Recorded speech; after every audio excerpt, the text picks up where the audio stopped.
Gloire à notre Dieu. Amen, amen. Voilà, cet après-midi, nous allons continuer avec notre enseignement. Je vous ai dit que l'homme a des étapes. Pour grandir, ce n'est pas un jeu. Ce n'est pas vraiment un jeu. Ce n'est pas n'importe quel enseignement qui peut faire grandir quelqu'un. Il y a par exemple les gens qui aiment des narrations. On est en train de narrer les choses. On raconte les histoires. Il y a ça, il y a ça, il y a ça. C'est vrai, ça peut aider quelqu'un. Mais je vous ai dit que la parole de Dieu n'est pas à la portée de tout le monde de la même manière. N'est-ce pas, vous vous rappelez, hein? Ce n'est pas tout le monde qui peut entendre, qui peut comprendre la parole de Dieu de la même façon. Non. Parce que je vous ai dit que Dieu lui-même, même Jésus, il sélectionnait les gens. Il y avait des moments où il parle comme ça, tel. Donc il y a des enseignements qui demandent aussi une certaine capacité intellectuelle, capacité spirituelle, capacité d'ouverture. On ne peut pas suivre tout comme ça, ngoulou, c'est difficile. Ici, nous allons parler, hier, je vous ai parlé de la richesse, par exemple. Je dis, écoutez, est pauvre, c'est lui qui veut être pauvre. Croyez-moi. Vous allez me dire, non, mais j'ai déjà tout fait. Là, le problème, c'est quoi? C'est parce qu'il y a des gens sur cette terre qui n'entendent pas la parole de Dieu, qui ne comprennent pas lorsque Dieu parle. Pourquoi les gens disent que il y a plusieurs raisons. Peut-être Dieu vous a parlé, mais vous n'avez pas pu entendre parce que pourquoi une distraction? Ou bien Mungu alishakusumuzia à cause de l'ignorance, vous ne savez pas Mungu anasemaka Dieu, parce que la Bible nous dit Dieu parle tantôt d'une manière, tantôt d'une autre. Mais dire que Mungu ayakusumuziaka, non, Mungu anasemaka. La Bible dit mes brebis entendent ma voix.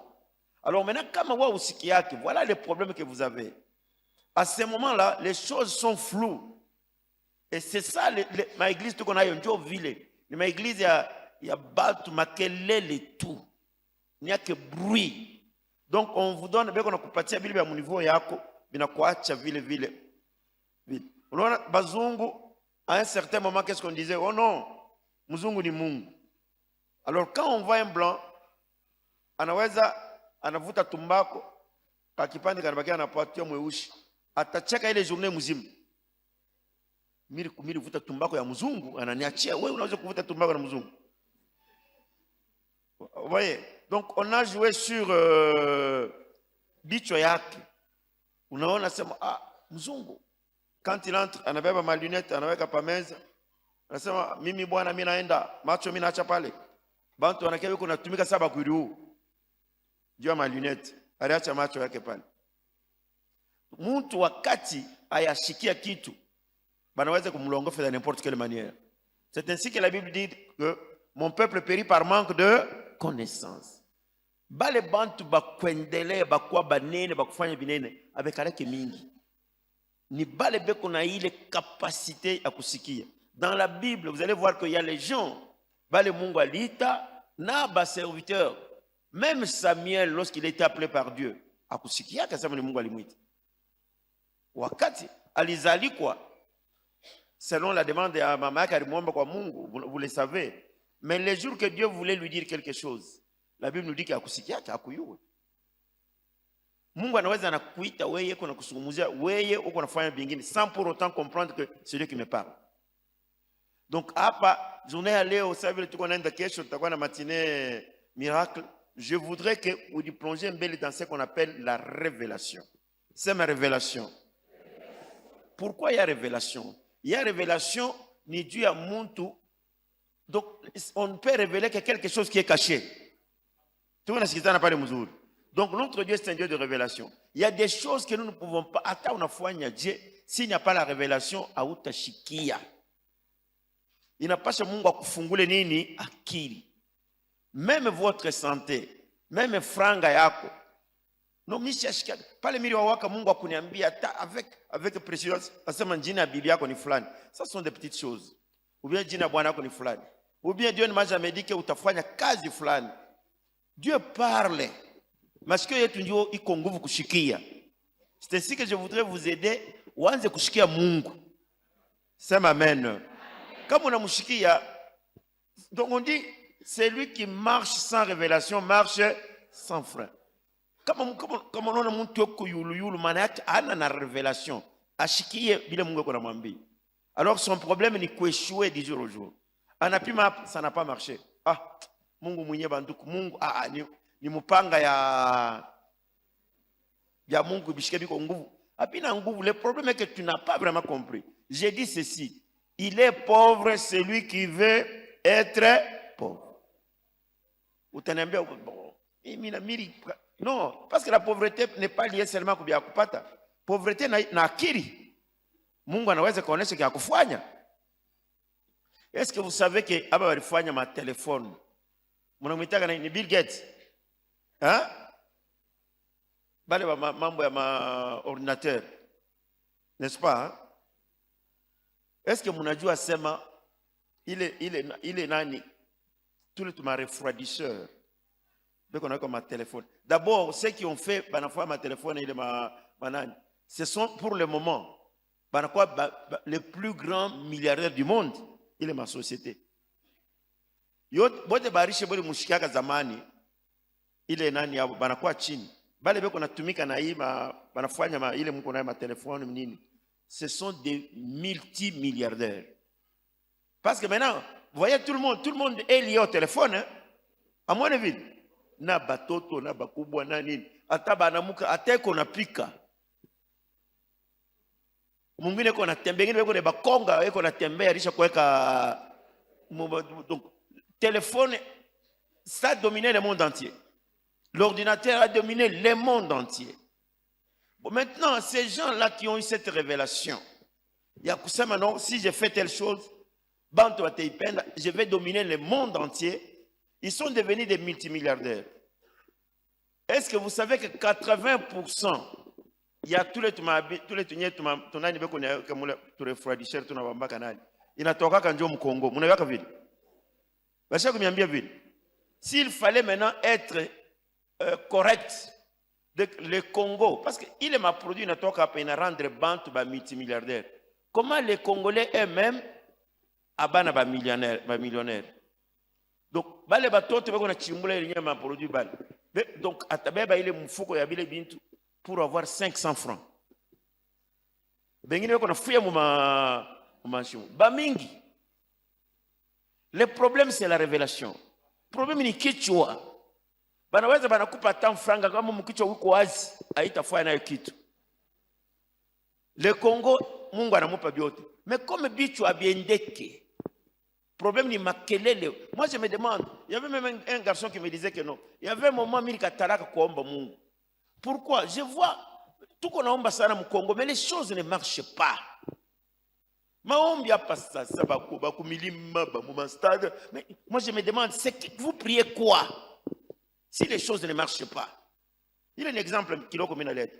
Ces multimilliardaires là, franga beko na pata ile inye beko na fana ile ma téléphone beko na tosha kwenu. Mais vous-même pauvres. Il y a quelque chose qui ne marche pas. Aïna ville. Non, il y a quelque chose qui ne marche pas. Il y a quelque chose qui ne va pas. Ce qui ne va pas, c'est quoi? Kichwa haikamatiki.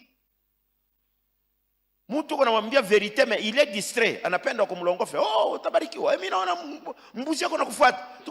On joue avec la kichwa ya mtu. Il n'a pas le temps de réfléchir. Et ça, on joue avec tout un peuple, tout un pays. Usiku unajua beko na uwa bantu kule ku este, bana uwa, bana kata bipanga, wanafanya hivi. Non, Congolais, que tout c'est comme distraction, moi. Même réfléchir, ananaï. Même dans les choses de Dieu, lorsque nous voulons vous dire que vous pouvez, je vous ai dit que samaki chakula yake kwapi? Congolais, bénédiction yako kwapi? Congo. Mais vous allez voir, non. Chijue kama mnayuwaka. Vraiment, moi je suis en train de demander Dieu, ni seme nini bantu wanishiki. Munayo bazungu pa kwenda. Banafanya ma parti politique. Parce que le blanc ne voulait pas partir. Munayo vile.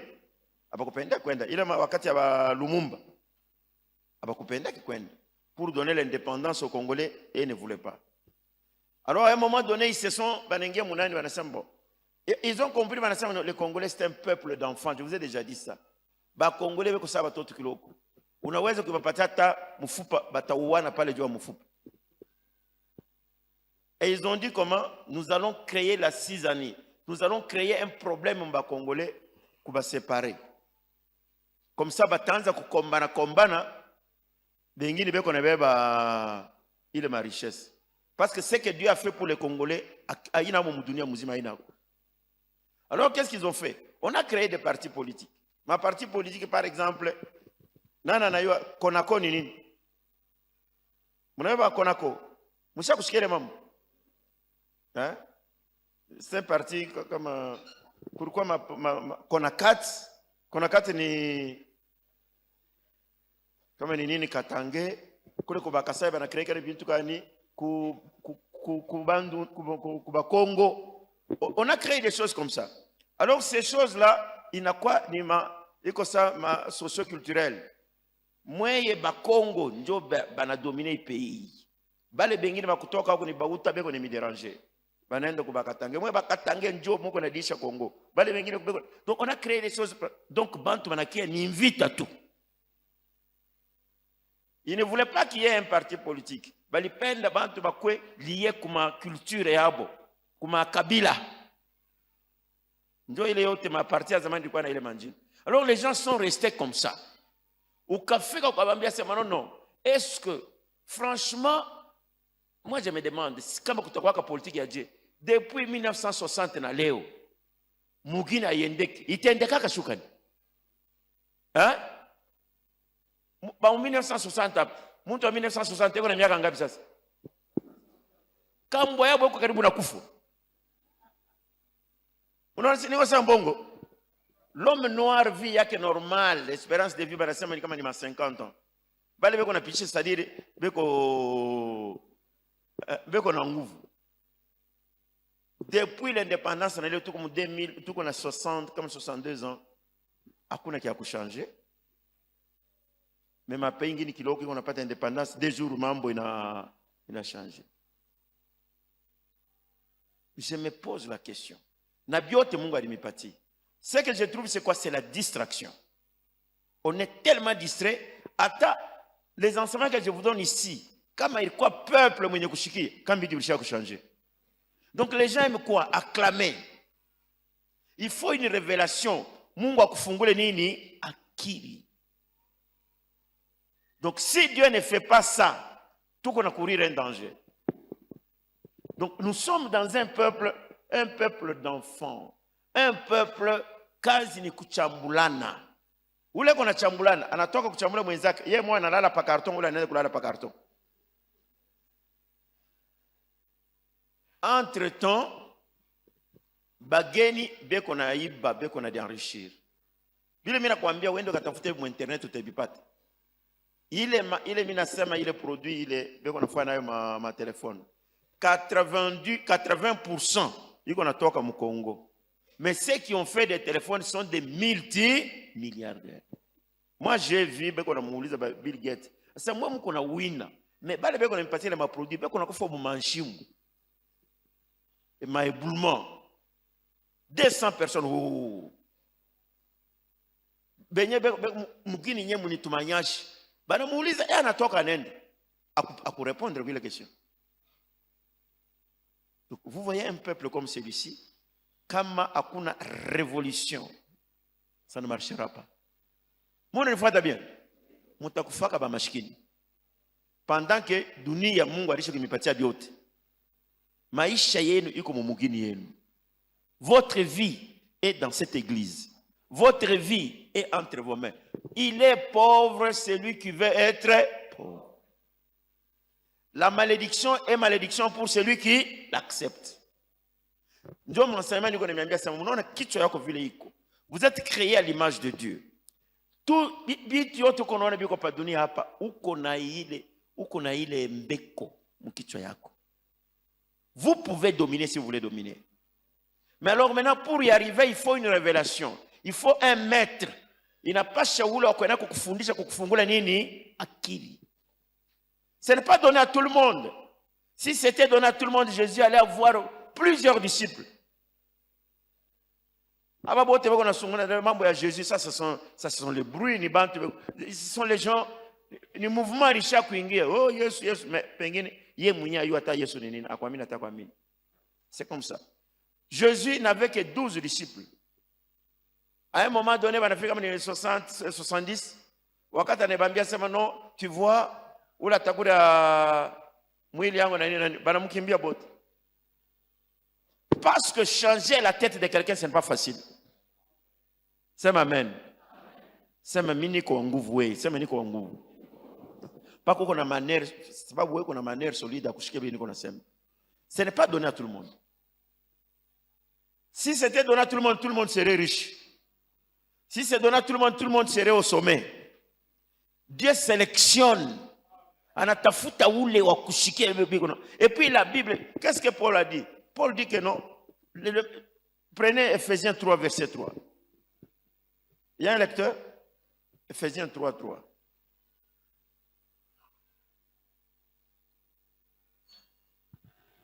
Ephésiens 3, 3, nous lisons la parole de Dieu. C'est par révélation. C'est par révélation que j'ai eu connaissance du mystère sur lequel je viens d'écrire en peu de mots. Voilà. C'est par révélation que j'ai eu cette grâce de vous enseigner. C'est par révélation que j'ai eu connaissance du mystère sur lequel je viens d'écrire. S'il n'y a pas de révélation, il n'y a pas Aouta Tembea. Un monsieur, tout le monde n'existe pas. Chacun de nous a, donc, je vous dis que Dieu a donné à chacun de nous la possibilité de vivre bien. Kila mmoja kuna possibilité ya kuishi mzuri. Tel que vous êtes là, vile mimi kwambii. Unaona nkuku vile Mungu alimuumba. Na mlomo yake na istoma vyote binamconvenir à vivre paka vile eko. Haiko vile? Imbwa vile eko, donc ndio vie yake tel que unaona hata kilulu kama modele kani kitakula kufuatana na forme yake ile balimweka. C'est pas si vous me suivez très bien. Donc ukaona nyama eko na mikulu mrefu sana kakichwa kafupi. Donc vile vyote vina contribuer kwa maisha yake. Je sais pas si vous me comprenez. Unaweza kuwa na kuku bagrenui eko na mikulu mrefu aka nani. Ukamuuliza jua nini Mungu anamweka vile? C'est qu'il y a toujours une raison. Pengine ni juu ya kwanza kuluka sana na kukimbia. Kama enemy anakuya hata luka anafua bomo yuko pale apira nene. Banyoka kuko banyama bengine hata nyoka na muluma je sumu haitamfanya kitu. Sio kama unaiwaka vile vile. Mwanze kuangalia ule kuangalia paka rashika mnaangalia na documentaire. Kuko tubanyama tungine nyoka na muluma pale. Unaona anafanya pale sana zizia hivi. Anaanza na vile atamkuria ule nyoka. Tena eko na mkuria partir ya kukichwa. Na meno yote ile anakula. Meweye nyoka mwenye kufwa dino tu kwa luza tu kiloko unakufa. Sio kama mnaiweka vile. Sumu tu ya nyoka alisha kufwa. Meno tu inakuwa. Meweye ako nakula na meno yenyewe yote. Wanabakia paka mzimu. C'est-à-dire Mungu anaumba mtu na possibilité yake. Tel que tu es là, tu peux bien vivre. Mungu akusaidie ushike message niko nakupatia. Quelqu'un peut dire amen. Il faut que Dieu ouvre ton intelligence. Hapana kuanvie mwingine. Chacun est créé pour bien vivre. Ila mene yako niko na pengine uko na sasa niko na lota. Or je te dis des choses. Mimi nipatia kama exemple hapa kwa chana. Je vous ai dit ces jours-là que mimi nafika tulikuwa kwa masomo kunani kwa humanité kwa kamina. Banetonesha mwende mkaone mwanamke mmoja anazala sirene. Tunafika pale tunakutana katoto kalisha kufu kafi.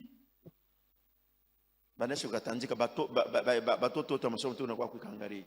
Hii yote ni mtu. Sasa hii mikulu mbili vinyakuungana hivi. Hii maorte bilole bile biote 10 binaformer ça nani ya samaki. C'est pas si vous me suivez bien. Binafanya vile. Alors nous tous kama tunafika pale anazala sirene. Balisha kumuua benekaweka tuko naangalia pale. Oh. Me wakati mimi ndaka ku Thailand.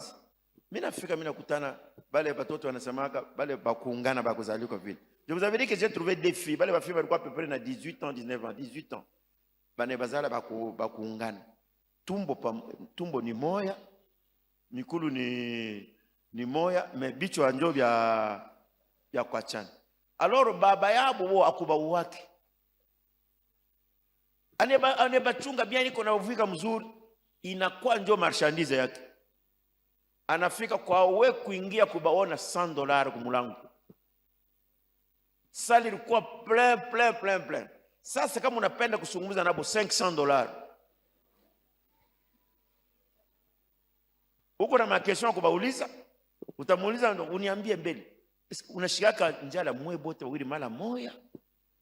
Ubie kama huyu anakuja na wewe mkinyi yako unashikia jumbe kuna binywa mbili. Munalalaka saa moya pamoja ubie huyu analala avant. Ile makesho yote bananjika wanasema kama unapenda kuyua ile $500 mwende mkasumuze nabo. Banatoka pale Taiwan, banenda huku banenda. Ule papa ana miliardaire. Ule mama aliwaka kale kasinere yake kama anapenda na kuikachunga. No, niko nakuuliza tu.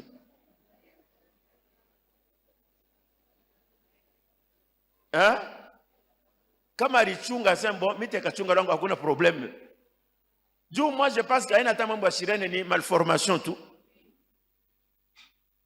Kama alichunga tu anamkomalisha tu bien, mais alisha kwa tu kama ikipimwa anasema unapenda kuona sirene muntu $100. Abata leta.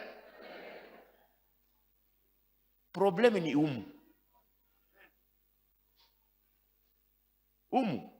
C'est que tu appelles malédiction, la peut-être ce n'est pas une malédiction. Munapenda kushikia bantu na ulo wa shakiri uko na mshiki. Même quelqu'un qui n'est pas intelligent. C'est là où je vous ai dit hier, mtoto mwangu ananiambia, "Oh non, pasteur fulani aliniambia sema aba yako na hapa sasa mtoto wa 18 ans." Mimi nasema unionyeshe ule pasteur. Alikatala njoo kunionyesha. Wewe utenda kwa 18 ans, uko na muingisha mentalite kani? Ni buloji nini? Mtu na mtu yuko na education yake. Unaona mtoto wa benye, no aba yako inakuangalia wewe, uko missionnaire. Yuwa yako na batoto yako. Non, il faut pas kubeba bintu kwanza kuincliquer mentalité mtoto wa show wako. Bana mwangu 18 ans atenda na bukweli wapi? Bien 19 ans. Ulia kumkwankura kama kuna frango mwankuraje afanye nini? Asome. Parce que ndo yenyewe inapasha mtu anakuwa na akili. Ile ni bitu ya kuma village. Non, dada yako na pesa zile. Ila kuangalia wewe. Amesha kukuba ntoko na l'âge de 40 ans. Amuyo vile 45 ans. Donc ile mentalité haiwezi kufaire évoluer mtu. C'est une mentalité bête. Il faut avoir la mentalité de la richesse dans votre tête. Uko na waza bintu binena pas la mentalité ya langage de la rue. Bintu yo tuko nasema kanya bintu kinywa wazi. Non. Alors vous voyez ule papa yalifunga roho. Kama niko kwetu unebazala vile bakunga bana niloka. Uba uwe. Unebawa unaenda na unaleta na nkuku unakata unaomba buluma kwa Mungu. Mais yeye anasema batakomei. Bana murande milliardaire. Kama msana mningia bantu 5,000, 10,000 fois $100 ni ngapi? Mais ni mikini yote nje kunaenda na kutembea hata moyo. Anaenda kwa nabeba visa anaenda na anafika. Wewe kile unaona sasa kibaya kile, ule kina murandre riche. Donc vous devez avoir un esprit, cultiver la mentalité de la richesse. Mentalité ya kusema niko mtoto wa Mungu, je dois bien vivre. Weka ile mkichwa yako. Hata vita wanakuombanisha leo, kesho itashimama. Quelqu'un peut dire amen à haute voix. Donc le grand problème de l'homme ni développer quelque chose dans votre tête. Ne réfléchissez pas comme tout le monde. Quand vous réfléchissez à bantu yote, utakuwa sa bantu yote. Vous devez réfléchir comme quelqu'un et ukwe na kili yulu ya bantu vile bantu kuna wazi. Vous allez réussir dans la vie. Haina bitu batasema fulani ula atasema ni nani. Juu kintu na kintu kiko na taa yake. Dieu vous a déjà parlé, peut-être wewe ndio ukushikie. Mungu anazungumza na bantu bote. Et chacun de nous a la possibilité de bien vivre. Kufuatana na vile Mungu alikuumba. Kama uko mfupi, develop mfupi yako bado utavivre nabo bien. Uko mrefu, develop mrefu yako utavivre nabo bien. Uko mwembamba, ça va aller avec ça. Au kusome haina sema bote wanaishi bote mpaka balisoma, non. Tu as une autre possibilité de vivre très bien aussi. C'est amen. Donc le problème est que à tushikie Mungu, il n'y a pas de révélation. On ne comprend pas. Uko naangalia saba fou, un fou anakuwa pa mulango hapana mulango anapenda tokee pale. Non, débrouille-toi. Tafuta possibilité nyingine. Lorsque une porte est fermée, une autre va s'ouvrir. Uko na kichwa souple ya kuyasema hivi abiendeke nifanye nini?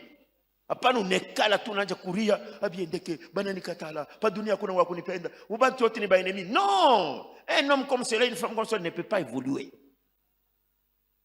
Sema je suis libre. Bana kufukusha kukazi, ce n'est pas la fin du monde. Tafuta kazi nyingine utapata pa kazi. Bana kufukusha kubukweli, ce n'est pas la fin du monde. Bwana anakufa, ce n'est pas la fin du monde. Bibi anakufa, ce n'est pas la fin du monde. Mutoto anakufa, ce n'est pas la fin du monde. Toutes les choses concourent au bien de ceux qui aiment Dieu. Tu dois être positif. Mukicha wako ona bintu yote biko bien na bitikawa paka bien. La Bible nous dit tout est pur pour celui qui est pur. Kama uko naenda kutafuta paka manzambi, babalozi, kwetu hivi na hivi. Alors à ce moment-là tu te bloques toi-même. Parce que Mungu akuumbe muntu vile aliumba muntu libre. C'est amen. Je vous ai dit que il faut cultiver la mentalité de la richesse. Il faut que hata kama uyapataka franga uanze kuvivre sa muntu yako nayo. Ndio maisha yako utavivre vile vile. Kama ubishikie, nilimpatia example ya mtoto wangu David. David mimi anaisha masomo. Banduka yake ile wakati baanza kufunda Bulaya. Mimi namwambia mbo, tu vas aller uende na kubulaya na banduka yako uende kufunje kule. Anasema mimi sitaenda Bulaya, mimi nitaenda Amerika. Sasa mbo, kazi yako tu vas te débrouiller toi-même, tu vas kwenda Amerika. Moi je n'ai pas le temps kwanza kutafutia ni masomo. Sema oui, je vais me débrouiller. Ile mwaka inapita kufunda. Mais Frank alikuwa hapa wewe kwenda kubulaya, anakatala sitaenda Bulaya. Un jour il vient, il me dit non, mimi napata université. Mimi naandika université moja inichika kunibeba kwa Amerika. Sasa okay. Mimi nauliza utaende nani? No, banaomba hiki, banaomba sikuingie hata mkintu kimoja. Tout ce que j'ai fait ni kulipa tu franga. Sababu alikuwa na ile ndani ya kichwa yake. Anaandika, anafanya. Un jour il me dit non, mimi taenda kufanya nani interview. Utaenda wapi? Oh, je vais aller en Zambie. Mais ça bale benye kuna kufanyisha démarche ile maison yenyewe kwa wapi? Ananiambia non, kuko mtu fulani, mimi namuita kwa telefoni. Wewe ndio uko nafanya ma démarche ya mtoto wa kwenda. Oui, alipata inscription, ndio. Qu'est-ce qu'il faut? Oh, il faut kulipa hivi na hivi. Tu es sûr de ce que tu dis là? Oui, papa, je suis sûr. Sasa mkuu yetu nani? C'était une grande personne. Banakuwa kwa bureau mimi na mama mmoja. Sasa njoo mweya. Mulisha kwenda watoto wengine walisha kwenda. Wewe tulisha kufanya hivi na hivi na hivi. Okay, sawa. Tunamlipia nani? Ile lendemain, oh papa bananipa visa. Yeye moya. Sababu alifanya nini? Alichika ile. Kama alifuata conseil yangu, angeenda Bulaya, angeenda Amerika, la Europe. Kule banduka wanaanza kusoma. Mimi namwambia sema uende kule, hapana, mimi sitaenda kule, mimi nitaenda huko. Mungu atakupa kile wewe unataka. Mais c'est un enfant, il a pris la décision. Anechika na anafika hapo. Mais weye ni paka balozi hivi, abanipende. Donc des choses comme ça peut vous bloquer. Ndio maana pays mzima iko mfujo. Il faut une révolution ndio mkini inyoloke. Au besoin kuwa bote beko hapa kwanza na génération nyingine. Non, je vous dis la vérité. Ça ne marchera pas avec ça. Ndio bantu bote balisha kwa akili iko chini sana. Chini. Il y a de l'or, il y a du diamant, kuko bintu na byote vile mnajua na yenye magazi ma pétrole, ça y est au Congo. Bicho yiko hapo. Mais vous ne réussissez pas, pourquoi? Mnapenda Mungu afanye nini ingine? Il a déjà tout fait pour ce pays. Tout. Non, ni bengine beko nakuya. Mnajua sema ngambo ya Ituri kule. Kuko ma piste ya aerodrome mu mapori. Mavion kuna shuka kule iko na beba bintu. Ile siku bana mina soma quelque part bana bamba bimbo wa policier moya kama na 3 tonnes ya oro.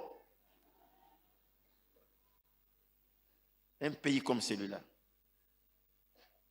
Mais comme la télévision fuata ushike ile bantu kuna chambulana. Uni kabila kani? Des voyous. Matushi mumkini miko na kufa mwe mko na chambulana. Ndio kazi mko nayo. Pendant qu'il y a des gens qui vivent très bien. Hata yenye maombi ya Bakongolea kusema Mungu etubariki. Mimi naona kama ni maventure. Parce que kubariki alisha kubariki. Mugini kani mu monde umu utapata sa vile mkato mule banani bimazembe binaanza kutembea pale. Pale wanaanza kutengeneza kama ni upembe. Beko na pasula hivi cobalt yulu. Mwende muangalie kwa internet muangalie cobalt beko naipata ma 200 metres chini. Mimo yenu ni ya yulu. Kulikasi kule ile mwezi ilipita ile miezi kumbele bana kutana cobalt mule manyumba ngine beko naipasula jua kubeba ma cobalt. Un pays donc béni modèle moya hivi. Kumbujimai nani bale banayo mbujimai kuchitenge kama chitenge. Wawe kutambuka kwa mgini moyo kwa pale. Mama moyo kuna lima pale angalia jamaa. Anaanza kuchimbula jamaa yake mmayele beko. Ile manyumba yote yuko nani manyumba kumi manyumba mule badishi kuchimbula nshimo. Donc vous demandez un pays comme celui-là. Kule kueste kule or na kwa bule.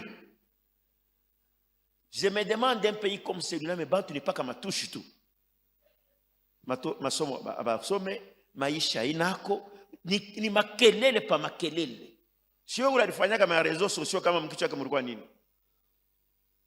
Kama unebisoma utanukula na maladi. Il faut que s'insulter. Ndio ba pasteur kuchambulana, ba kuchambulana, donc ba spécialiste matushi. Mais hakuna taki mwaki kuna tembea. Hivi miotoka bya zamani balisha kutembelea kuko bazungu bane vitu pia ndio biko nafanya mambutaje mwingine.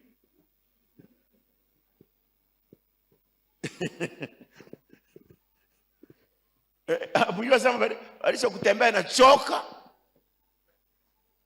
Bane kipentulula banatuma huko. Unakuwa j'ai une voiture kanuruza hiyo.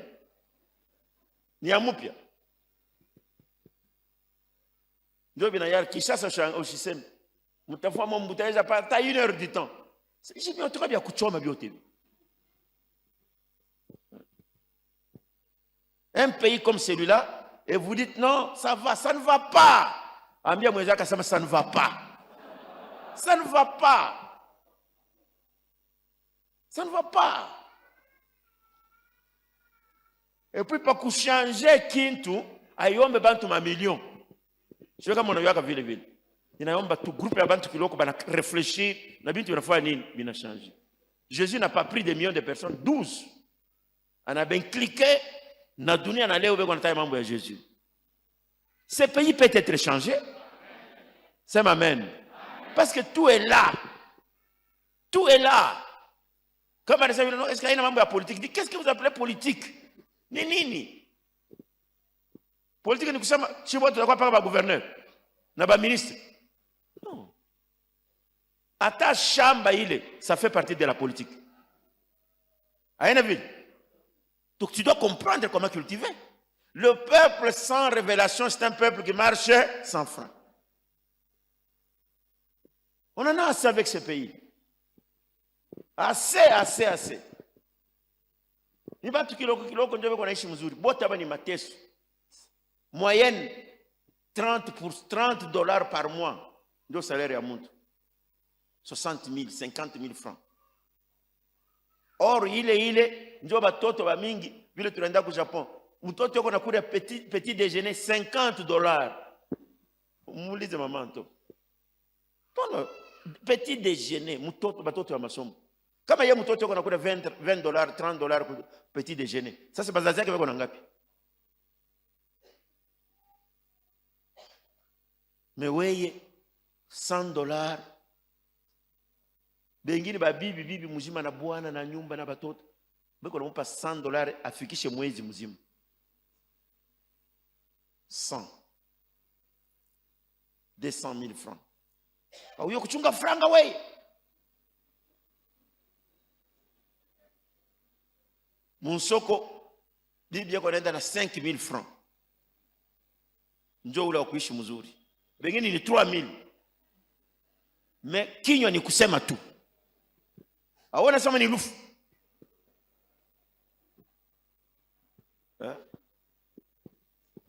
Le pays doit changer.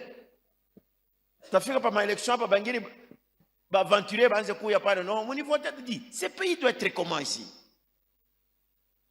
Moi je passe sur la révélation. Ça m'amène. Révélation ni kintu kenye kufichama. Mimi napenda usikia sema useme mkito je décide de changer ma mentalité. Nianze kuona binti modele ingine. Ukaona un fou, si vous voyez un fou là qui vous dit que uniache niko bajimu. Est-ce que niko bajimu réellement? Jimi naona ka film moya mtu wa mbamba pale. Muniache, niko bajimu muniache. Ah oui ana bajimu. Wa bajimu anaweka sasa niko bajimu hapana. Kama mtu ana comprendre problème. Papa uniombee, niko nashika kichwa isa akili iko na huyu asema eko karibu na kupona. Haina vile. Ula atapona. Mais un vrai fou hata yeye asema eko fou. Alors je voudrais vous dire une chose.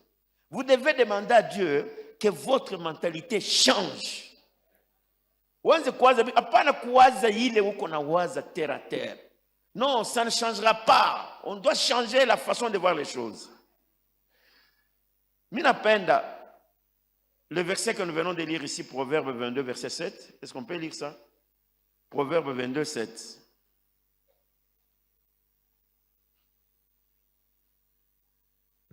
Proverbe 22, 7. Nous lisons la parole de Dieu. Les riches dominent sur le pauvre. Les riches dominent sur les pauvres. Et celui qui emprunte est l'esclave de celui qui prête. Amen. Kama uko na kongora franga kwa muntu, patron wako ni ule alikongosha franga. Hata kudomine. Juu kama uko na ndeni ya muntu ukamwona tapa barabara pale. Unaingia munyumba. Anaanza kunifuata ndeni yake. Manake barish batadomine ba pauvre na ba pauvre nabo anakuwa domine juu wakati ya kupenda kukongolaka. Mimi napenda franga ikwako. Mungu anapasha kuweka maisha mzuri. Hapana kuishi maisha ya kumandie. Vous devez refuser ça. Hapana sasa mitapata wapi? Non, non. Le problème est que ukaingia mupriere mitakwambia leo Mungu akufungula kitu. Mimi nishakwambia sema bakengisha kuku tu humu. Utamwona anaanza kuli. Haina vile.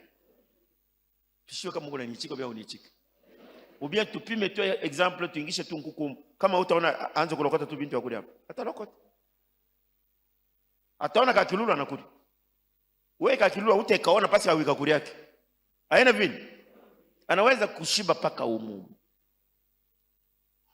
Donc maintenant kama Mungu anakufungula akili utaona franga ile fashi bengine baone franga. Et puis c'est un Dieu de connexion. Anaweza kufungulia relation moya au hata sema ni pariko yako hapo.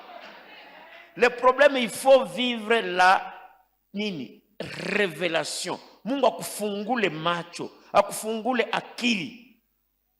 Aujourd'hui c'est que nous avons ma téléphone et tout qu'on a. Haikuya keko.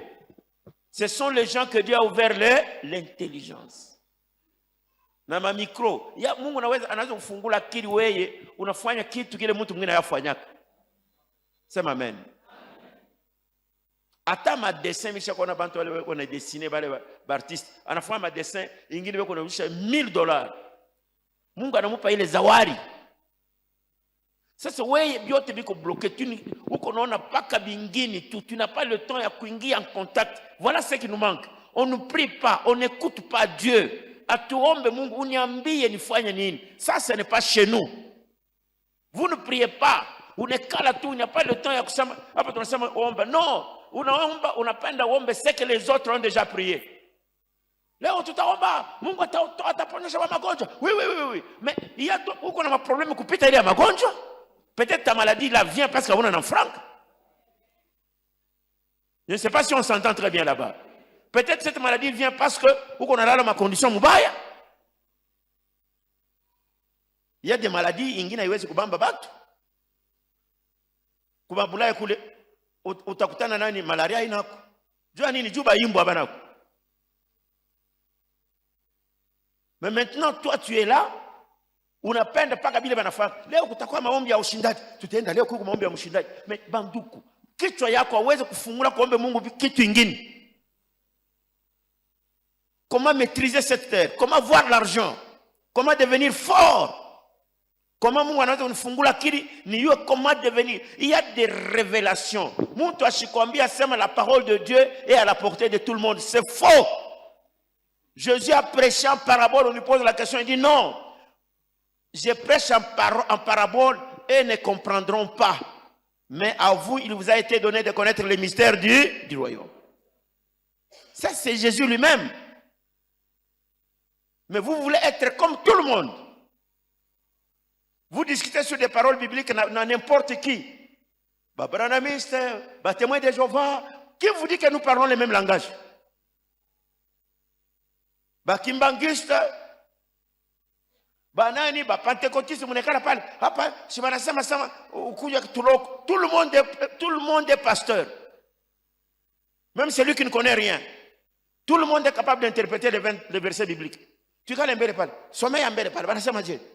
Banasema Mungu wakati Adana hivi walikuliaka kama ni tunda alifanya. Ile haina tunda. Vous discutez avec n'importe qui.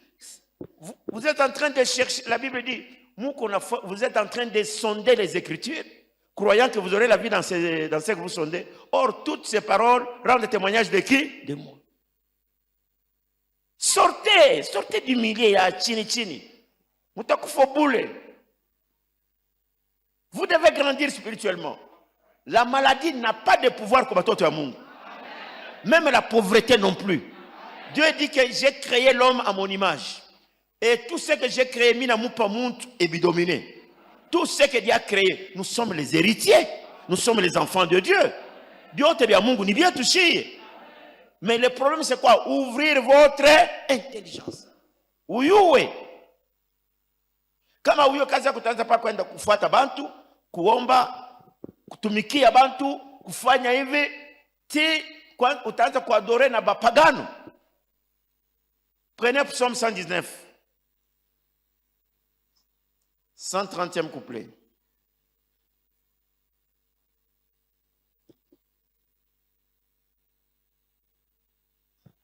Psaume 119, 130, nous lisons la parole de Dieu. La révélation de tes paroles est claire. Elle donne de l'intelligence au simple. Amen. La révélation de ta parole fait quoi? Est claire.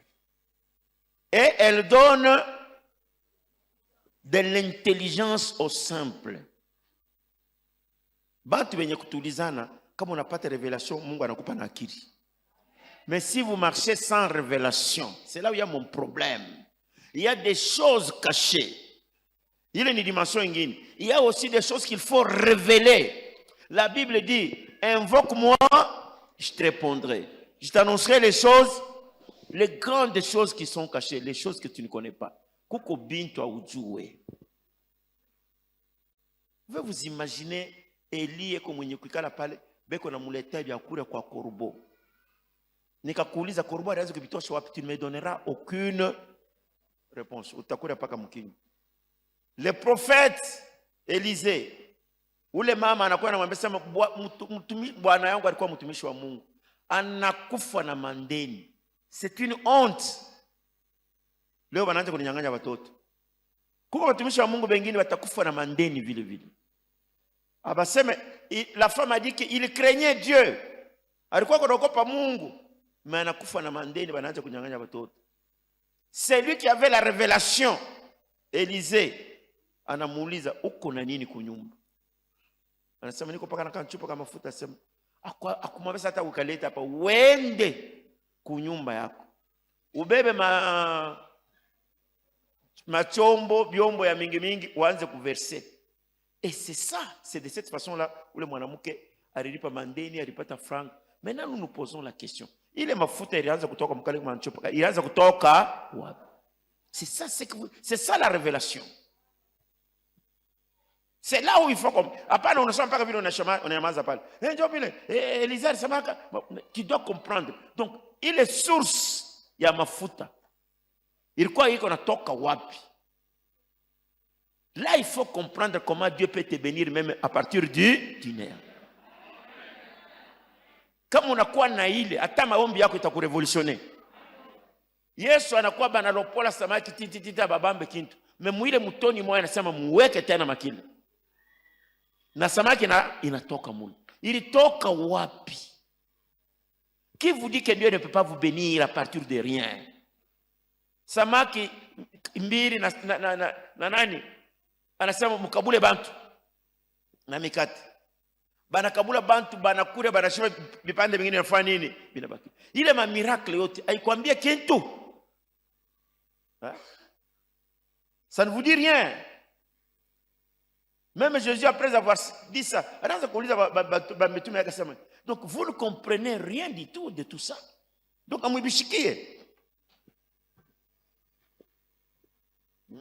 les gens ne comprennent pas.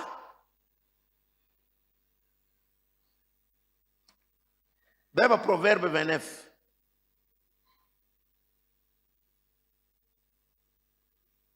« 18. Proverbe 29, 18. Oui.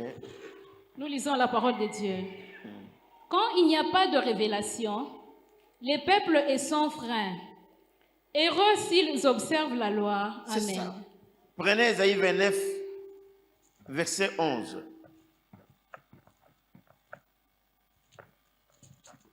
Ésaïe 29, 11, nous lisons la parole de Dieu.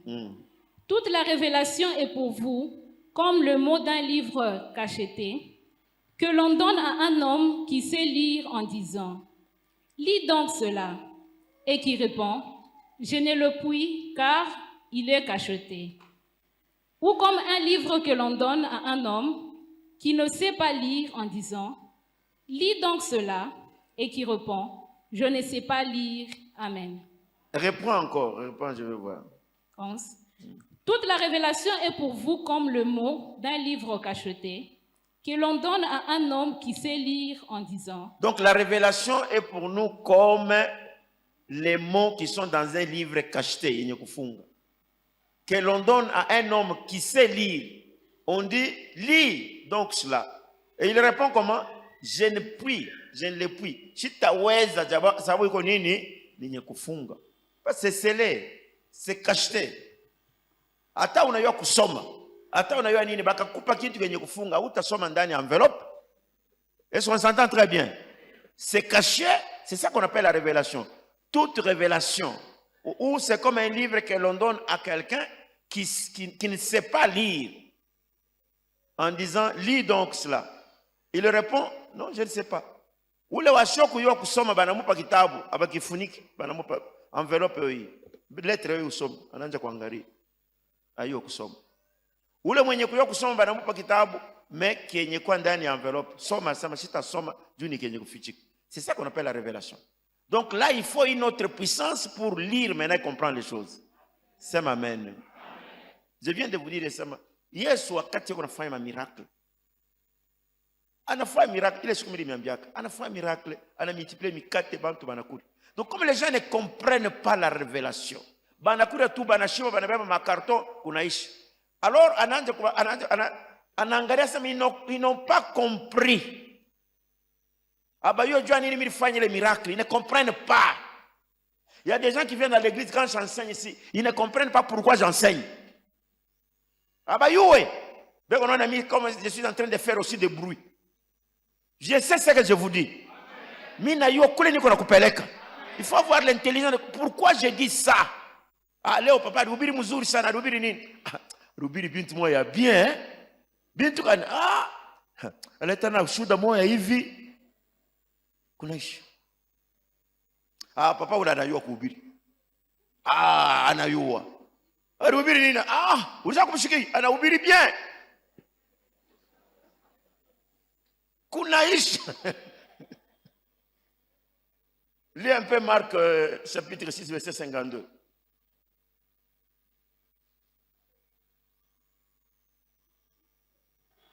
Marc 6, 52, nous lisons la parole de Dieu. Oui. Car ils n'avaient pas compris le miracle de pain, parce que leur cœur était endurci. Amen. Il a fait miracle anaisha. Abakushikia pourquoi il y a eu ce miracle. Abayuwe. Akafanya tena miracle ingine ya pili. Akatembea tena pamai. Juu kama batashikia amekushikia abafanye nini? Abashiki. Tout ce qui vous arrive dans la vie, c'est un message. C'est amen. Dès qu'on a la mouka boussoubouille, on nous dit notre mental, notre pensée, peut-être vagabonde, en train de chercher, de s'accrocher n'importe où. Mais tout ce qui circule mon vie, ni les sons. Ukaona mtu anakuchambula anafanya mzuri anakuchambula ni leçon. Olewa kushirika prenez akili. Hivi ndio bantu banekalaka. C'est pas si vous me comprenez très bien. Unaona mtu beko na kombana, beko na fanya bana yote yuko na kupita mumiza tu. Donc vous n'avez pas le temps de comprendre que kuko leçon kanimi na pata. La vie, c'est une école. C'est amen. C'est une école. Bengine beko napita amo mebayo ya kufanya. Inamupita vile. Mais comme on a kiri, les miracles que Jésus faisait, tous les miracles avaient un message. Mais bon, on a tout. Anaponesha kipofu. Anafanya hivi. Ile siku anasema ils n'ont pas compris pourquoi j'ai multiplié les pains. Anebauliza sema bon. Attention, mkalamuke na levain ya pharisiens. Il dit ça parce que on a oublié les pains. C'est mamuna nakili. Pain afui mili multiplié hapo munakuri amkuyuwe. Mimi connaissant bingini, moi connais bingini. Les jours que les gens comprendront la révélation, les choses vont changer. Et surtout pour mon pays ici. C'est amen, amen. Vous savez, ukangalia mzuri. Pourquoi la plupart des gens ne comprennent pas wakati Mungu yuko nasumbulia nabo? Je vous ai dit que vous allez voir même Samuel. Muna Samuel alizalika mama yake ni nani? Hein? Anne. Est-ce que alimzala Samuel sabantu yote hapo? Samuel mulikuwa maenseignement ya mingi. Kwanza akwanze kuzala. Sasa, hein? De deux, alikuwa na yeye mu distraction ya mingi ule mama. Alikuwa kila mara kama banaenda roho yake iko na muluma juu mke mwenzake anaanza kumchambula. Yeye baba Mungu, unipatie na mimi mtoto. Baba Mungu, huyo ananionea. Ndio maombi alikuwa nayo. Mungu anasema hapa nashikia. Siku alishikia akasema niko na perdre temps. On a changé prière. Est-ce qu'on s'entend très bien? Anasema depuis milanza kuomba. Elle a eu la révélation. Mungu anafungula akili yake. Ana changé prière. Anamwambia Mungu mimi naacha mvita. Unipe na mimi mtoto. Kama unanipa mtoto mwanaume, atafanya nini? Atakutumikia. La Bible dit pendant ce temps, il n'y avait pas prophète, il n'y avait même pas la parole de Dieu. Mungu alianza kutafuta un grand prophète. Wakati ule mwanamke aningemu penser de Dieu, Mungu anasema voilà ce que je cherchais. Anamupatia Samuel. C'est-à-dire Samuel c'est la réponse aux prières de nani ya mama. Et c'était aussi le plan de l'Éternel. La femme qui avait mal prié, qui n'avait pas prié avec révélation, le jour qu'elle a eu la révélation, Dieu a exaucé la prière. Pengine uko na omba ti arrête d'abord, recherche la révélation. Ni nini Mungu anatafuta maisha yako? Parce qu'il y a toutes choses possibles à celui qui croit. Wakati Samuel anazaliko, anaenda kuikala kwa Eli, kwa ule sacrificateur, mu temple. Ule sacrificateur alikuwa na watoto tete en l'air wabiwelewele, beko nafanya mabusharati, bintu bibaya, mwekalo nini tout ça. Alors un jour Dieu veut parler à Samuel. Lisez 1 Samuel chapitre 3 premier verset.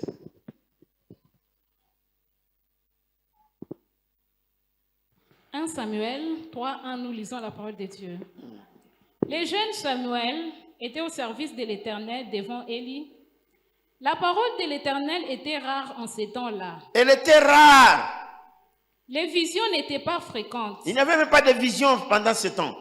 En ce même temps, Élie, qui commençait à avoir les yeux troubles Et il alikuwa alishakuzoea kalwaki. et ne pouvait plus voir, était couché à sa place. La lampe de Dieu n'était pas encore éteinte, et Samuel était couché dans le temple de l'Éternel, où était l'arche de Dieu. C'est ça. Alors l'Éternel appela Samuel. Il répondit, « Me voici. » Et il courut vers Élie et dit, « Me voici, car tu m'as appelé. » Élie répondit, « Je n'ai point appelé, retourne te coucher. » Et il alla se coucher. Inafuanika vile mara na mara. Mungu yuko anamuita, Mungu yuko anazungumza naye, mais yeye anaenda kuichika kwa mtu mwingine. Je te dis que Dieu te parle. Peut-être par ignorance, tu n'as jamais su que Mungu ndio konaniita. Il faut un grand, un expérimenté akwambie que non, bila uko nasikia ni Mungu ndio konazungumza na wewe. Sema amen. Eli alikuwa alishakuzoea kalwaki, mais il avait quand même de l'expérience. Samuel, Mungu anamuita, Dieu l'a parlé, anamuita, c'est Dieu qui l'a parlé. Akuyu analamuka anaenda kwa Eli, papa unaniita?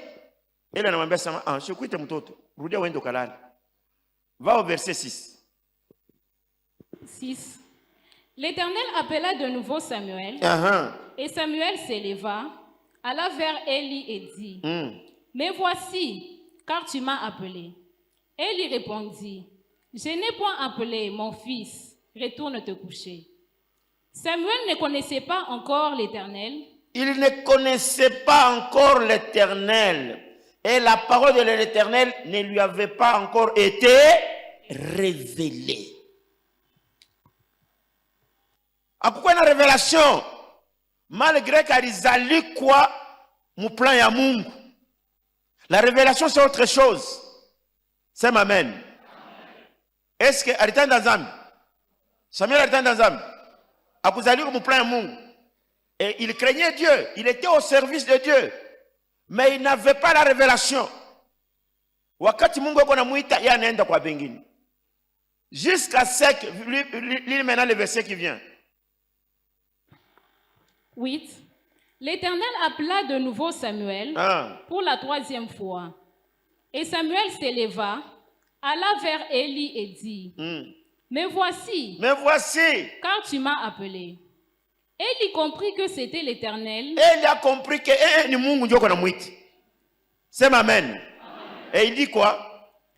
C'était l'Éternel qui appelait l'enfant, et il dit à Samuel, « Va, couche-toi. » Et si l'on appelle, si on t'appelle encore, tu diras, parle Éternel. Parle Éternel. Car ton serviteur écoute. Écoute. Et Samuel alla se coucher à sa place. L'Éternel vint et se présenta. Ça va. Bana mwambia parce que kama unashikia tena, hapana kuya kwangu. Umwambia sema parle Éternel. Mtumishi wako unafanya nini? Eko nakushikia. Parle, qu'est-ce que ça veut dire? La révélation. Hakuna mtu ata moya pa dunia hapa anaweza kuingia mu dimension supérieure si ce n'est pas par la révélation. Vous devez, la révélation est dans tous les domaines. Domaine yote ya maisha. Ata nani, ata lawa ya kunywa hii. Mungu anaweza kureveler la fulani unakunywa malaria inafanya nini? Inaishi. Parce que tout dépend de Dieu. Ata ni dans tous les domaines il y a révélation. Ata franga. Bale beko na wana mu désordre. Nilimiambia akasema tulikuwa na frère wetu moya anaoa bibi moya bana mkataria bukweli anaria karibu irutunjika. Kuba bibi kule kabila yao ilikuwa kusema kama bibi anakufa au bien bwana bibi kama anakufa akakufa batakufunga naye munani mudra moya ubia mu blanketi moya ata siku mzima. Paka bakwenu bakwe balete kama ni bambushi kama ni njoo bakutoshe. Kama alishakufa anakufa lala pale.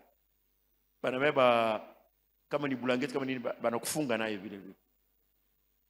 Alors tulikuwa kujua ile ni siku banamkataria bukweli. Anaria mais après un temps abafanye 6 mois bibi anakufa. Mimi nasema afuka mulimo waka. Isa ungekuwa wapi? Benye kufunga na maiti. Kuko vitu vingine utabiona sema ni vibaya au hiyo kule Mungu yuko anakupeleka. Sema amen. Ndio maana bintu yote il faut la révélation. Kama kitu akiendeke shimama waza bien. Il faut pas forcer. Unaweza kuforcer kama Mungu anakutuma sema forcer. Mais kama unaona ça ne va pas, arrête. Sema amen. Kama tunaenda mbali mimi nakwambia sema le péché comme tel. Il y a péché wakati wewe aufuate volonté ya nani? Ya Mungu. Donc toute chose dépend de la révélation. Kama uko mu révélation utatembea dans la sécurité. Kama una mu révélation attaque nye kizuri utekiarabisha. Alors, mnaona pale Samuel Mungu kwa anamuita yako anaenda kwingine. Ce n'est pas tout. Beba Actes des Apôtres chapitre 7 verset 25 verset 28.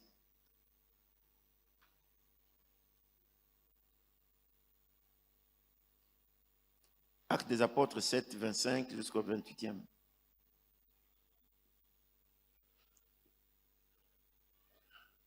Actes 7 25, nous lisons la parole de Dieu. Ils pensaient que ses frères comprendraient que Dieu leur accordait la délivrance par sa main, mais ils ne comprirent pas. Le jour suivant... Attends, il est une histoire ya Moïse. Moïse wakati alizalikwa. Parce que bya Mungu ni bya Mungu.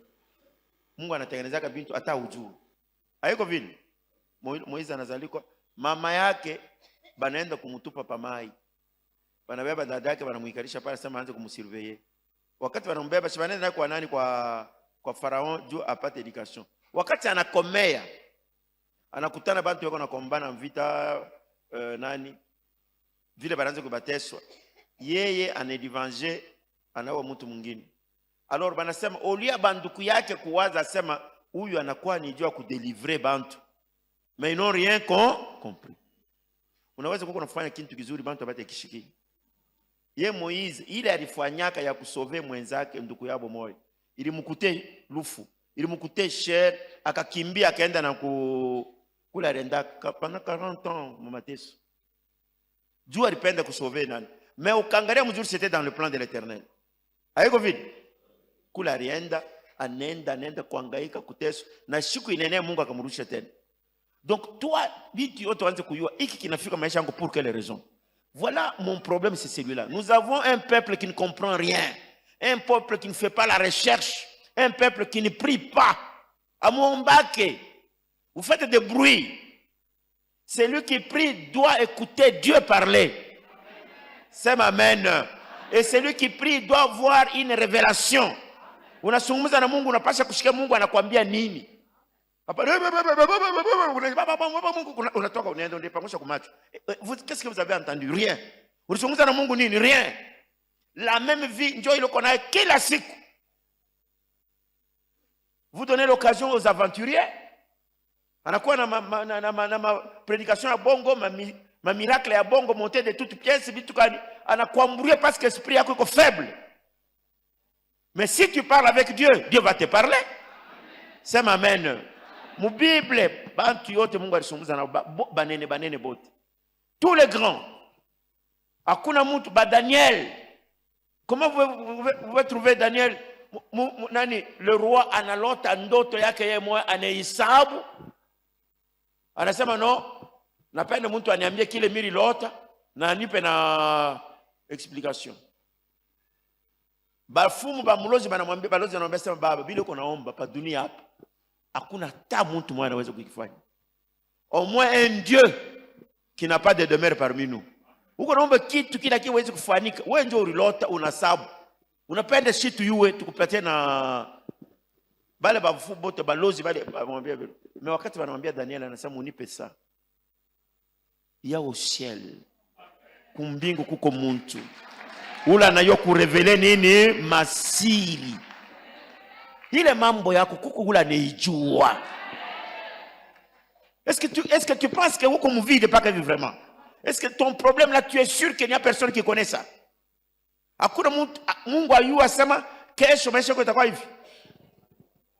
Hein? C'est ce qu'on hangaika nini? Il y a quelqu'un qui connaît ta vie. Daniel dit au roi nyamaza.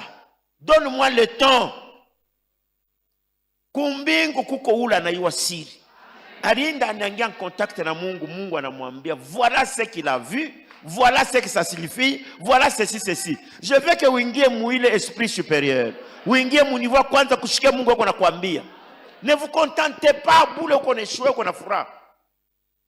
Non. Vous êtes en train d'échouer mais uko na furaha. Là où tu dis sana. Mais la vie, est-ce que Dieu te parle? Moi je suis sur la révélation. Yesu banamuuliza mais toi tu prêches unapenda bantu bashiki. Mais qu'est-ce que tu leur dis? Mais pourquoi tu leur parles en parabole? Asema muache ile mambo. Je vais toujours continuer à parler en parabole. Dieu ata unebambia pata shikia. Mais à vous, Dieu vous a donné le secret de connaître. Vous avez la chance de connaître le secret, le mystère de l'Éternel. C'est amen. C'est amen. Mungu akusungumuzie. Mungu akwambie bien kuficha. Bintu yote bina à la portée de tout le monde. Qu'on ne vous trompe pas. Il ne m'a fondé à terre. Kuko bantu Mungu ekonambia. Kuko bantu Mungu. La Bible dit, le verset kusema Mungu anasungumzaga na bantu yuko mingi. La Bible dit, vous entendrez la voix derrière vous qui vous dira, allez à gauche ou allez à droite. Nemiambia, j'ai parlé avec de grands bantu banene ba dunia ba mingi. Mine bauliza. Ata bale banemvantaka bintu mune bipataka je. Ba mingi bananiambia sema, nilimiambia ile shuku pale mbele za enseignement. Banasema je, unaona il y a des moments utashikia tu ma 3h, 4h ou bien 5h du matin, bushingishi unafanya nini? Unakuishi. Si vous êtes intelligent, utashikia sema est-ce qu'il y a un message que Dieu veut me donner? Mungu anekana. Il est ça, moi quand je fais des recherches, minangalia Mungu anasungumzaka na bantu zaidi mabusubuhi. Tous les ata bantu yote utangalia le matin Mungu anatuma Moïse wende basungumza le matin. Pourquoi le matin? Parce que esprit ingari yenye kutulizana. Ayakuwa mbruye dès qu'on alamuka busubuhi mambo inaanza kuingia mkichwa. C'est-à-dire unaona bamvita bakukuchambula ma telefone. Kuko telefone nyingine busubuhi unafungula paka hivi. Muyomba ututumia kwa franga na wewe mposha una. Tension ina unaanza kurebo imbecile unilipa franga na kulamuka paka ndio. Unaanza na bene makari inaanza paka vile vile. Pa kusema 10h maneno yote ilisha pale Mungu atasumbulia na wewe. Pa kusema tufike magharibi kichwa yote ilisha kuwaka moto. Ni kusema bushiku ubia ni kukazi unafika kule patron anaanza makele. Unajua sasa nafika kazi hiyo kubumbafu atakufungusha. Unaona unashiriki. Donc ça c'est la journée. Kwanza busubuhi kufika magharibi mimi naambiaga watu mingi mimi surtout ba pasteur mimi naambia sasa unaona banamuke babibi ba pasteur mnapaswa kubashikilia bulumu ba pasteur kani bale beko na makanisa karibu na manyumba yapo. J'avais déjà donné cet exemple. Ule mama pasteur eko pale ni mwanamke sasa banamuke bote eko na batoto eko na bwana eko na nini pengine katoto kengine kanimuiba kama ni kitoyo yake busubuhi anafoka nikanyonga mashiki. Wewe muile saa ile eko na nyonga katoto mashikio ndio na wewe unatokelea pale. Mama pastor jambo mama. Au yeye asema alikuwa na pombe gani? Unatoka pale. Hii orgueil yenyewe inapita kipimo. Niko na mwanamke na furaha kwa nichika. Ala shita mnapigaka tena. Au yeye alikuwa na mambo kani. Mais wewe pa kwenda kukanisa. Ulijiprepare. Haina vile. Tu es parti na furaha mimi naenda kanisa mais unamkutana ule mweta naturel yake yako na maprobleme na nini pengine wanatoka kufoka yana pengine wanafanya hivi. Donc vous devez comprendre hata unakutana na mtu muyua unamwona hapa na kulamkia mzuri hapana faire un problème haujue ni nini iko ndani ya kichwa yake. Donc tuone mtu yuko na shirika no fulani ule frère ule mimi naona tunaona naye paka vipapa vile alinipita. Unaona sana anijuake depuis rusa kale kama motoka wapi depuis alipata kazi tunakutana naye paka unaniangalia tu pengine kuko mambo haujue kule kona toka. Mtu mwingine anaweza kuona yuko anaangalia vipi kumbe aone. Haikalaka vile. Utapitana na mtu yuko na kuangalia vipi kumbe yeye hapana kukuona. Siku nyingine anakuona frère hivi na hivi.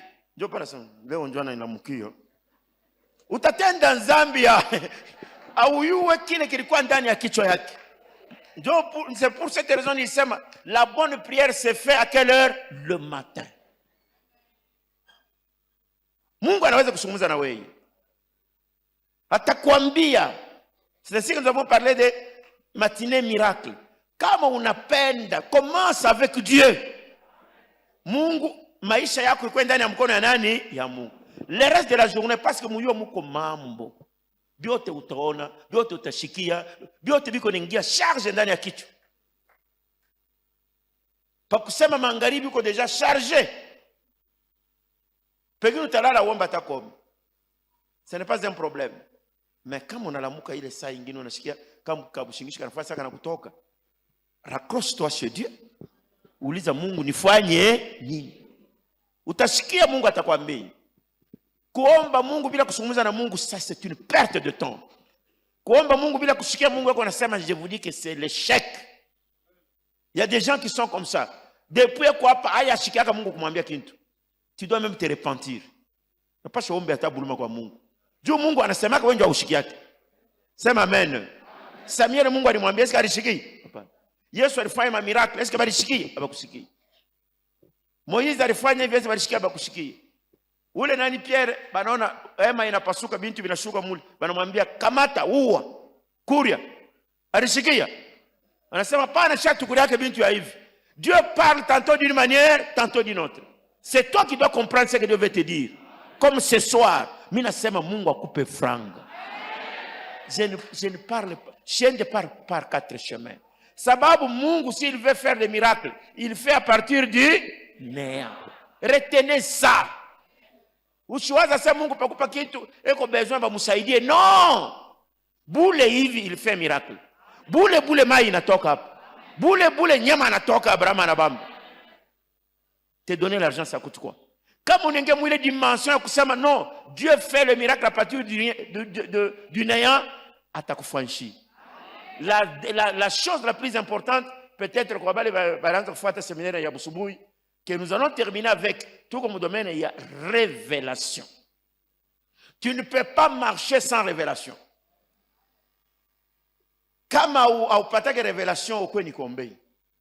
Mungu akufungule esprit yako. Uanze kushikia Mungu. Madega itakuwa kiloko. Est-ce qu'on s'entend bien? Ata nini, tout ce que nous vivons, Mungu anayua kile kitakuwa. Kama unaingia mwakili ya Mungu utavive binti yote. Parce que chez Dieu, il n'y a ni le passé, ni le présent, ni le futur. Il y a le maintenant. Kwa Mungu.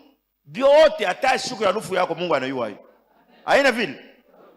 Kama unatumika na Mungu atakurevele. Hata kwa kubarikiwa, utaona anasema non, ils sont en train de tâtonner, or Dieu n'est pas loin. Utatafuta franga kumbi iko hapa. Ukengia, donc la plus grande chose à faire, c'est entrer dans la pensée de qui? De Dieu.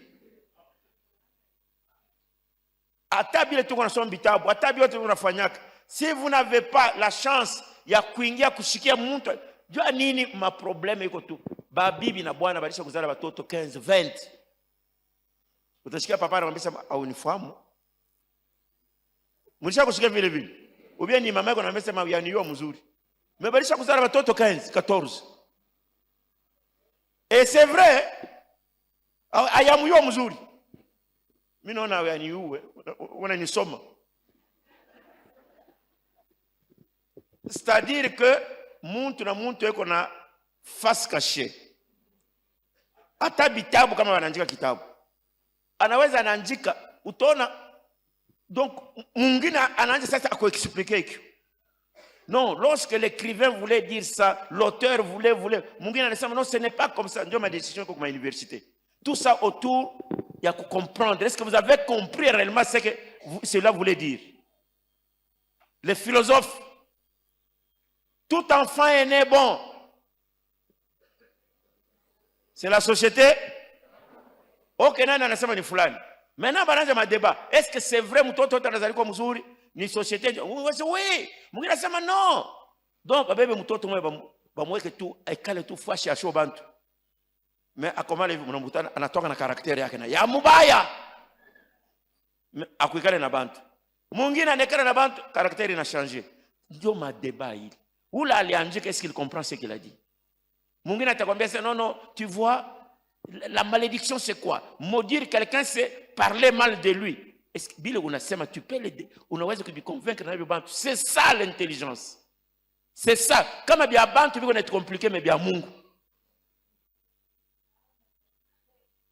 Bia Mungu. Bile mimi kwa mesema Mungu le mal, shetani alitoka wapi? Si j'explique, non, l'ambalamba est antichrist. Je ne suis pas antichrist. J'ai réfléchi. Parce que Lamentation 3, 37 dit quoi? Pour votre esprit. Uyasema kama uko maskini ni wewe mmoja unapenda bumaskini. Kama unapenda kubarikiwa utabarikiwa. Kama maladi inakutawala sana, c'est-à-dire au ikombarishi sana. Uikombarishi itaacha fuashi. Sema amen. Itatoka. Lis Lamentation 3, 37. Lamentation 3, 37, nous lisons la parole de Dieu. Oui. Qui dira qu'une chose arrive? Qui dira qu'une chose peut arriver? Sans que le Seigneur l'ait ordonné. Bila Mungu kuikiruhusa. N'est-ce pas de la volonté du Très-Haut que viennent le mot et le bien? Na bizuri na bibaya vyote vinatoka kwa Mungu. Bon, ok, tunachika. Mais maintenant, shetani yeye alitoka wapi?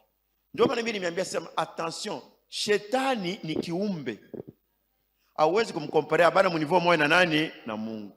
Mais sauf que shetani ana na droit, il n'a pas la décision. Il ne peut pas faire quelque chose vile ya anataka paka kumwisho. Non, anakalaka na malimite. Est-ce qu'on s'entend très bien là-bas? Dieu qu'on a chef, c'est Dieu. Et Dieu m'a dit, il sema, mon Bible utasoma sema, un esprit malin, un esprit mauvais venant de l'Éternel. L'esprit d'assoupissement. Dieu a envoyé un esprit comme ça. Mbarua banasema, Mungu anasema nani ataenda kunidetruire? Mapepo yote yanakuwa pale. Inasema, huyu anasema mie mitenda. Anasema utafanya anasema je vais me transformer en un esprit de mensonge. Mitenda kubengira ba prophète bote na bote batechika. Mungu asema uende ukafanya vile. Les gens qui ne comprennent pas, banona Mungu sa complice na shetani. Abana vile. Mais ce que je vous dis est que mweye ba naturaliste, muyu asema elle est mal, elle est bien. Yote bilitoka kwa nani? Parce que yote Mungu ndio aliumba. Ye shetani banasema alimumbaka mzuri sana. C'est ça que la Bible dit, non? Jusqu'au jour qu'on a trouvé que mukichwa yake munengia bubaya. Sasa bubaya bulitoka wapi? Parce que mwenye kumbe binti yote ni nani? Ni Mungu. Bubaya bunatoka wapi? Ule bulingia ndani ya shetani. Donc muko ningia mbintu bile, vous n'êtes pas en mesure de comprendre. Shetani ana na droit ya kukumaîtriser. Parce que mwenye kwa na binti yote ni Mungu baba yako. Sema amen. C'est Dieu qui a même la maladie inatoka d'une manière comme d'une autre kwa nani? Kwa Mungu. Mais ce n'est pas Dieu qui te donne la maladie. Ndio pale mimi nisema pale ndio mitashimamia. Bibaya ana Mungu causateur. Ce n'est pas lui qui cause. Mais kuko branche qu'on appelle le diable Satan, ule Mungu anampatia ile nani mamlaka kufanya bibaya. Mais il n'a pas le dernier mot. Kama Mungu anakatala, anakatala. Wakati anaanza kumgombanisha nani Job, si Mungu alimwambia sema tu peux faire ça mais pale usifike. Alifika hapo? No. Na maisha yako muko malimiti. Mais maintenant accroche-toi au Seigneur. Ule kuperdre temps na balozi na bafumu na banani kombanisha ule mfamille. Non, tu perds le temps. Il y a quelqu'un au ciel. Il y a ton Dieu qui a le dernier mot dans sa main. Quelqu'un peut dire amen à haute voix. Le diable a été créé, c'est une créature. Kama bari muumba saka na byote beko na mukicha yake biriumbu.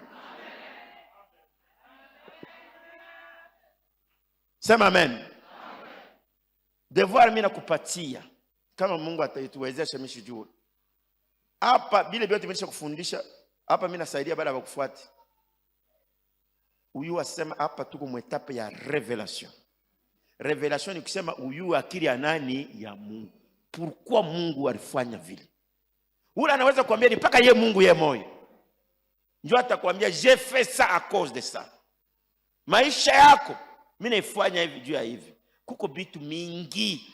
Kama inapenda kuexplique bushiku butakucha. Kuko mvule inaweza lamuka hapa inakupika, unaona sema itakuwa, kumbi Mungu anakuepusha kitu kingine. Kuko malari inaweza kukubloke, wao hiyo jua nini? Kumbi kama ukulukula ile malari tu allait faire telle chose na kile kitu kingekufangia mbaya. Donc il y a des choses qui peuvent vous arriver comme ça. Kuko franga inaweza nakupotea, unawasa ni nini? Kumbi kama haikukupotee, ungeipata busubuhi unatoka ungefanya hata accident. Unatafuta pa kutoka utafuta fungula franga ina Mungu wangu franga nani anaiba ndio mbure unakao ukipata après 3 heures.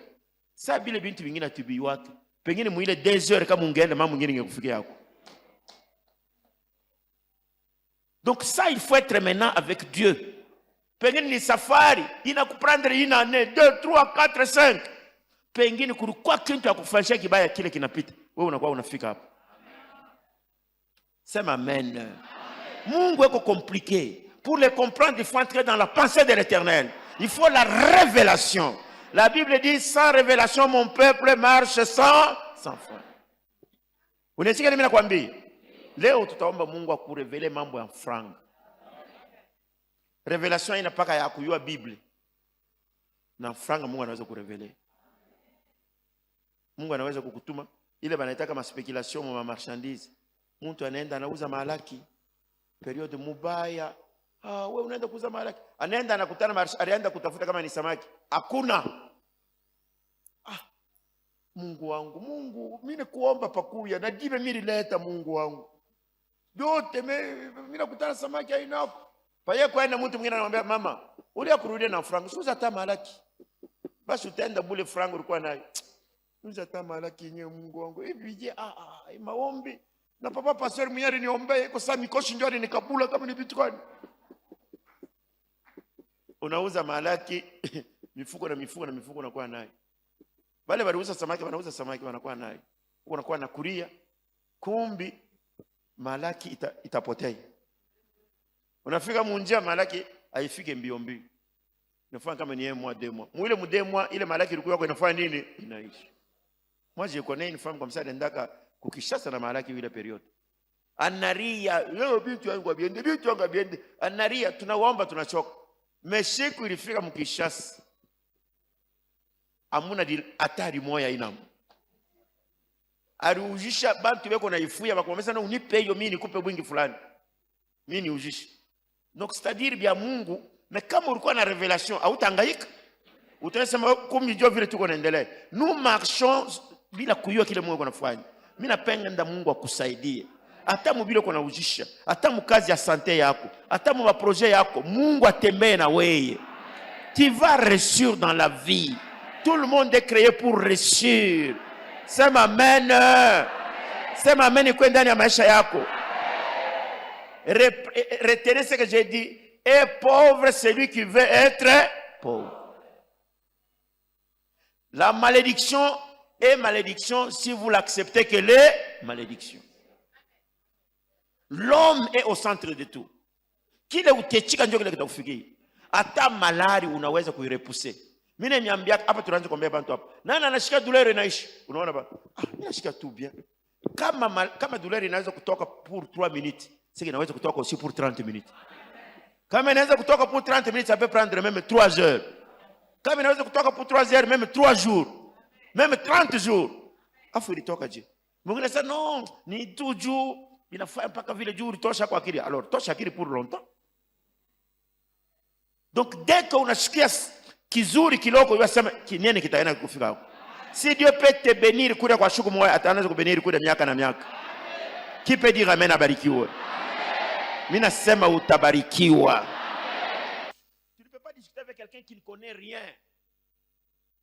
Viens l'église, oh, message, tout ça, non, ce sont des bêtises. Des vraies bêtises. Vous avez la chance d'être branché à la source. Et puis, il y a un miracle, puis tout quand il dit, non, il m'a faux fouillant. Quelqu'un qui ne prêche pas la Bible, non, pas ça. C'est ça le message. Donc, il n'a pas la parole de Dieu. Donc, il cache son ignorance. Miracle entre guillemets. Donc, il ne connaît rien. Il y a des gens qui ne lisent pas la Bible. Hein? Vous voyez que où il y a eu la Bible,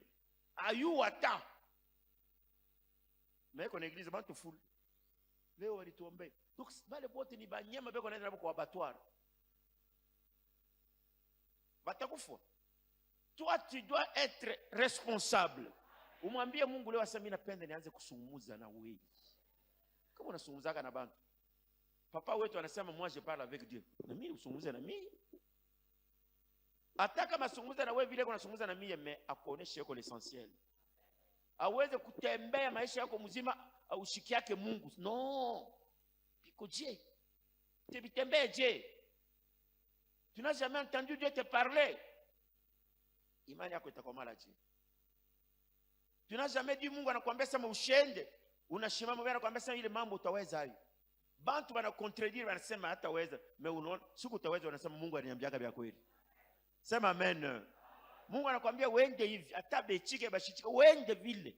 Ule anashikaka Mungu aishiwaka. Mais celui qui n'écoute pas Dieu, il tâtonne. Le busubuhi yako afu kama ni Mungu anapenda, afu kama ana Mungu. Alisha kuzala watoto kama ni 10, baba pastor, uniombee mbele. Hii ndoa ni yangu. Kama ina yako uta divorcer après 15 ans. Et après watoto 15. Unaanza kubazala jao yauliza Mungu. Tuna mama yabo mzima tu heshima baba, mimi nakuwa uniombee yeko. Hii ndoa misione kama ni yangu kabisa. Mama, nije ndoa, unisha miaka ngapi sasa tuko na 30 ans de mariage. Vous divorcez leo. Tatonement yote. Shimama nikombe. Ukwe responsable wewe na Mungu wako. Bale bote, bale balifuata seminaire kwanza mardi na mercredi, tutamaliza njoo kesho. Na kesho tuko ningia kipande ya kwanza tulisema ya full, ya pili enseignement ya Mungu kama nakufungula, ya tatu tuko mu révélation. Mule mu révélation ndio tutangalia qu'est-ce qui peut bloquer ta révélation. Namuna gani wawe kwanza kushikia sasa Mungu wewe moyo. Est-ce qu'on s'entend bien? Kama unatembea bule utangaika, ça je te jure. Hapana wewe papa hapana kuombe. Non, mimi sina kule jua kukubeba muziko yako. Niko kule jua kukuongoza. Banasema niko kiongozi, mchungaji. Si ndio vile Mswahili? Berger. Haina sema mimi tabebe muziko. Mimi takuongoza namna wewe ku supporter ile muziko na kutembea na Mungu. Donc je veux que wewe ubarikiwe. Juu baraka yako njoo yangu na mimi. Au vile? Unajua shiba pastor unaweza kuona na kilato hivi. Pengine papa aliuze kilato, kumbi ni mtoto mwenzako alibarikiwa njoo anafanya nini? Ananipa. So kama unabarikiwa na mimi nabarikiwa. Situmike kazi ya bure. Mimi napenda ukue bien na mimi nitakuwa bien. Tunasikizana mzuri pale. Kama uko en bonne santé na mimi niko en bonne santé. Kama unarukula kuko bengine. Leo mimi naona dada mwana kwa anatumika hapa. Gravement malade. Papa niko malade. Hivi na hivi na hivi. Mimi nilienda kunani kwa clinique des anges. Banafanya bananiomba hivi na hivi na hivi. Naangalia. Bon, wewe ni ngapi? Wanaomba hivi. Unatosha na mlipi. Pale unalipa, maana yake unasufiri naye pamoja. Haina vile. Unamlipia juu ni mtumishi wa Mungu. Donc kama yana na malari, mimi sita dépenser. Mais ça vile kuna malari, c'est que na mimi nalukula. Na mimi natosha pengine franga ya kuuza hata kitoyo, mimi na arrête. Donc je ne veux pas que tu sois malade. Juu kwa malari na mimi napata problème. Je ne veux pas que tu sois pauvre. Je ne veux pas que wewe uwe na problème ya kupita kipimo na pasteur na yeye ataipata. na pastor na batoto ni kintu hiki kimoja. Ndio mimi napenda mwambie Mungu aanze kusungumuza na wewe.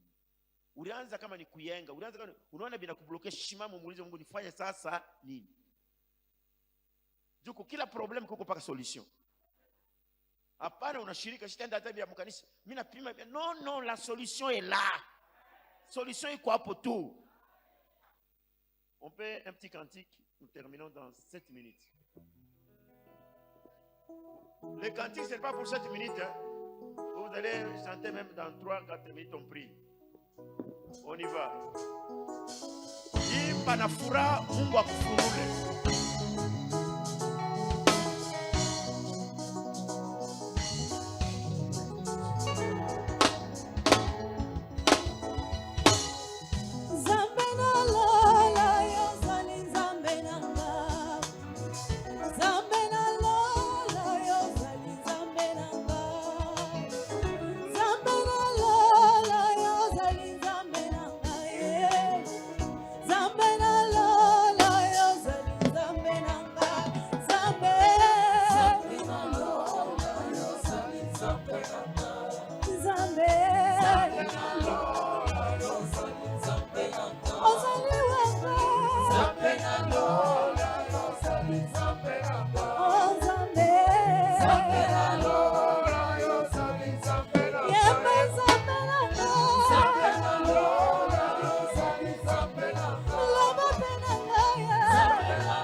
Tunasema le nom, maana yake hivi tuko nasema ni bintu aute bisoma hivi hivi. Ce sont des révélations. Ile Yesu alikuwa anabia mingi bila anasema hivi sitasema kwa bantu yote. Il faut une révélation. Il y a des choses dans la Bible qu'on ne peut pas dire. Mais ça ne peut pas aller à l'encontre de la parole de Dieu. Wakati utebishikia utasema oui, Dieu voulait dire ça. Il y a mingi les non dits. Na binene njo bile. Yesu anasema ça je ne peux pas dire à tout le monde. Ça je dis à une classe de gens. Bale wanaweza kunishikia mzuri. Umwambie Mungu akuingishe mule non dits. Mule ye moyo yako na kufundisha. S'il y a des complications entre nous les hommes, mtu anakuambia mambo 2 minutes après, unasema alianza kusema nini? Mimi sikuseme vile. Hapana ulisema hapana, mimi nitafuta. Si alors les hommes entre eux ne s'entendent pas, mais que dire de Dieu? Mungu ule kona science yote. Umwambie Mungu, je veux une révélation, les non-dits, ce qu'on n'a pas dit, ce qu'on n'a pas entendu. De temps en temps, Jésus disait, est-ce que vous avez compris ce que je dis? Celui qui a des oreilles pour entendre, qu'il entend. Donc il y a des choses inaomba kichwa yako ishikie. C'est comme je dis ici, franga ina problème. Na bapagano beko nacheza nayo. Comment batoto ya Mungu beko bana? La santé ce n'est pas un problème. Kuyenga manyumba ce n'est pas un problème. Vous pouvez bien vivre sur cette terre, mais entrez dans la pensée de Dieu. Les non-dits. Umwambie Mungu unapenda niingie mwile dimension ya kushikia bile bintu. Anasema invoque-moi, je te répondrai. Dans le surnaturel nous dit que les choses que l'œil n'a jamais vues, l'oreille n'a jamais entendues. Ce sont les non-dits. Parce que l'œil n'a jamais vu, l'oreille n'a jamais entendu. Ça n'est jamais monté dans le cœur de l'homme. Ça n'a jamais été dit. Mais ces choses-là existent. Pourquoi vous ne pouvez pas entrer dans ces choses? Haina magie. Il y a des choses où les non-dits. Mais oui, c'est la Bible qui dit. Il y a des choses que l'œil n'a jamais vues, que l'oreille n'a jamais entendues. Les choses qui ne sont jamais montées dans le cœur. Dieu les révèle à ceux qui l'aiment. Entrez dans cette dimension-là. Pourquoi Dieu dit qu'entrer dans cette dimension? Je veux entrer là dans les non-dits, dans les choses que l'homme n'a pas maîtrisées. Pas les banques à mini on est pour dire. Pas les banques à bénédiction, on est pour bénédiction. Pas les banques qu'on a fait mini, plus de bien à pas les balles. Priez au nom de Jésus, entrez dans ces choses, entrez dans cette dimension-là. Touchez les choses, touchez dans les grandes révélations de Dieu. Pénétrez les choses que l'homme n'a jamais vues, que l'homme n'a jamais entendues. Les non-dits, les choses que les gens ne maîtrisent pas. Dieu est capable de te révéler. C'est ta santé. Dieu te dit. Que ton nom soit loué.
Je trouve en vous une certaine faiblesse.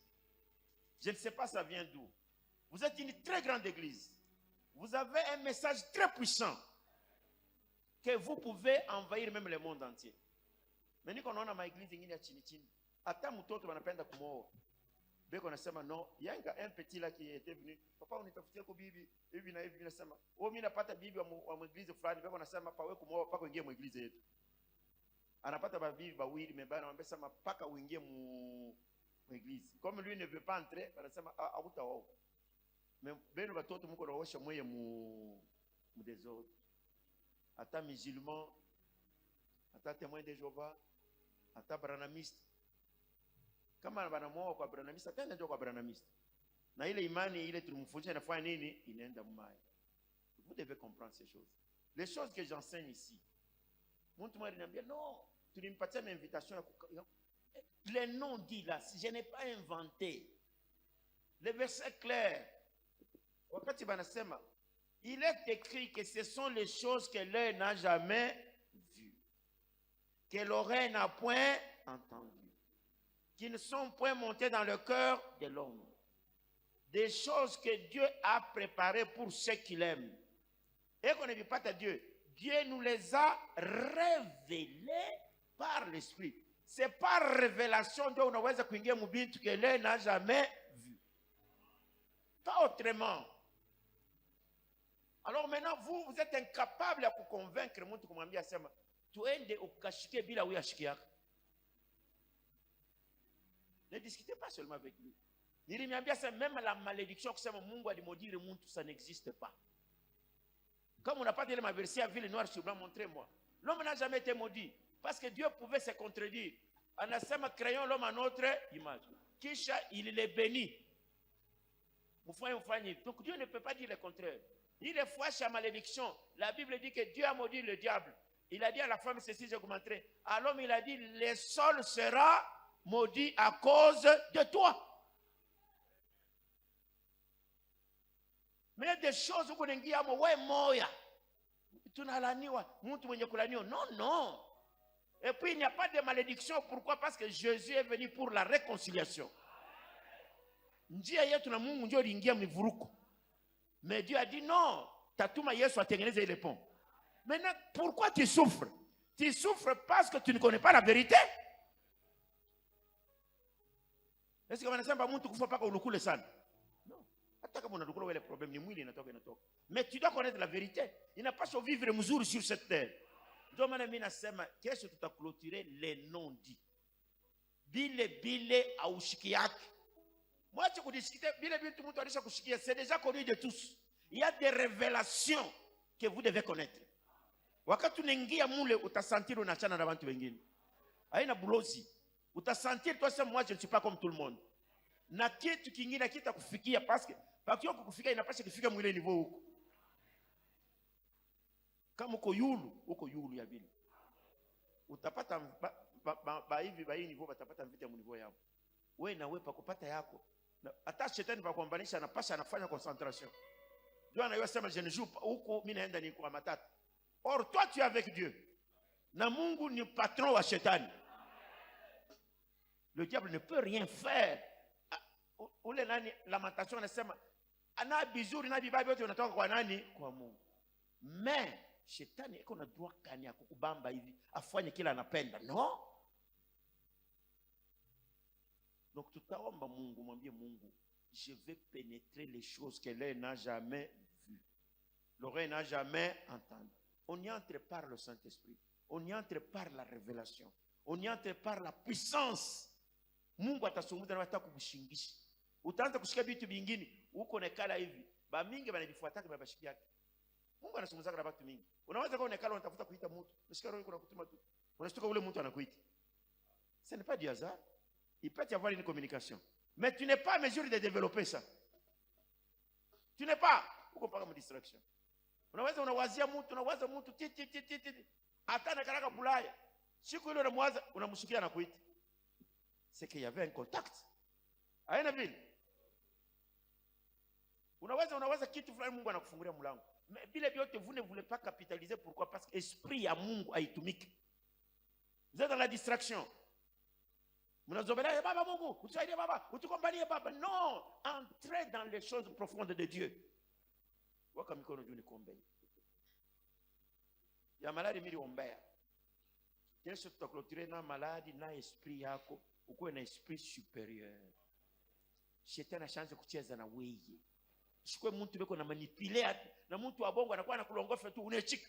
Nina pas l'esprit yako sema kwa nasema bongo. Ataka muichike ya kusema je sais que kuna longofa mimi nichika tu. Hapana mtu anakurule, mimi sikujua yake non. Au yue je. Éternel notre Dieu, je recommande tes enfants.